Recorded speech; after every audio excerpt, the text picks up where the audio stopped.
Hey you guys, my name is Megan Lewis and welcome back to my YouTube channel and welcome back to the Powder Room. I am so excited we are finally in our fall series. If you didn't get a chance to view last week's episode, the fall series consists of 8 different episodes that are all about falling in love with who? Yourself. And today I'm going to be talking about falling in love with your solitude.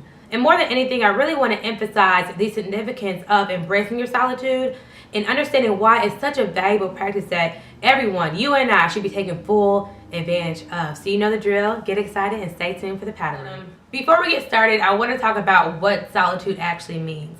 Now, by definition, solitude is a state of being or living alone. And if you're watching this episode today, I don't want you to think that solitude means that 1, you're lonely, or 2, that you don't need anybody in your life, because they're both false, and that's not the message that I want to get across to you today. More than anything, I really want you to embrace your own company and be able to take full advantage of that.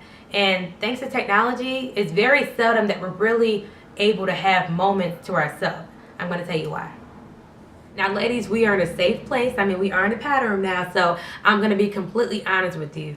There were times when I used to wake up in the morning, and Lord, please forgive me, before I even thank God for waking me up in the morning, or just being appreciative for the ability to see, to hear, to feel, or to walk myself into a job every day, I'm on my phone. And like, how backwards is that? I'm on my phone and I'm scrolling through my timeline. I'm seeing what messages I missed, what phone calls I missed, and essentially I'm focusing on irrelevant matters that have no positive influence on the way that my day will pan out. And you're probably like, okay, man, but what does that have to do with solitude? And it has so much to do with solitude, because your mornings are so delicate and play such an integral part on how your day will pan out. And I had to ask myself, like, Megan, you know, have you ever been in complete silence in your mornings?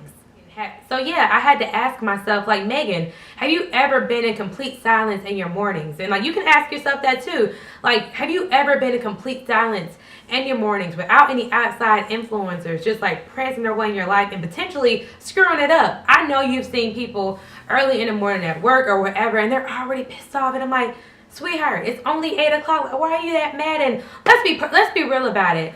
I used to date a guy, and we're gonna play the no name game, okay? But he used to piss me off in the morning. There would be times where I didn't even have my Cheerios day, and I'm not even cheery no more because of him. And I'm like, well, actually, it's because of me, and it's my fault because I'm allowing an outside factor to negatively impact my day without me being able to set the tone for my day. And you have to really be sensitive about what you allow to enter your thoughts in the morning. And that's why your solitude is so important, not just in your morning time, not just in the morning time, but you know, just it's a healthy practice to take advantage of all throughout your day and throughout your week, and especially in your morning.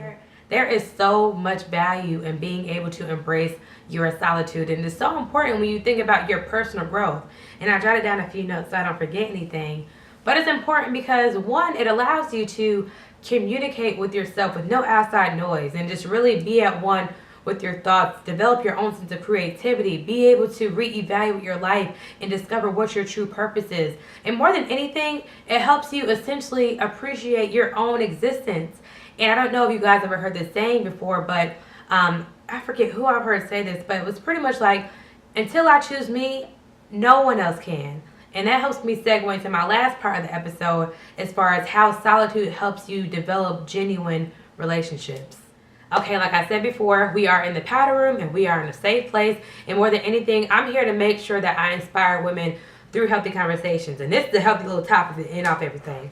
Now, I've had discussions with women or just overheard women talk, and they feel like they need a man to complete them. And that is not true at all. You do not need anybody to complete you. Now, don't get me wrong.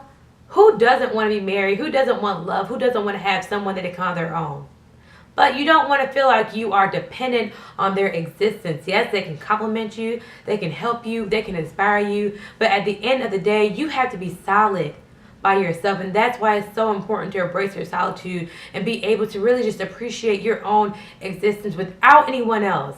And then it's how you're able to really form genuine relationships, because you know you're not really just befriending people to fill a void. So I challenge you to, 1, really embrace your solitude. If you don't feel like you embrace your solitude, try to do that. And then 2, share this with someone else that you think can really benefit from learning to embrace their solitude. And I will see you all next Wednesday. Thank you so much for tuning in. Make sure you subscribe and take care.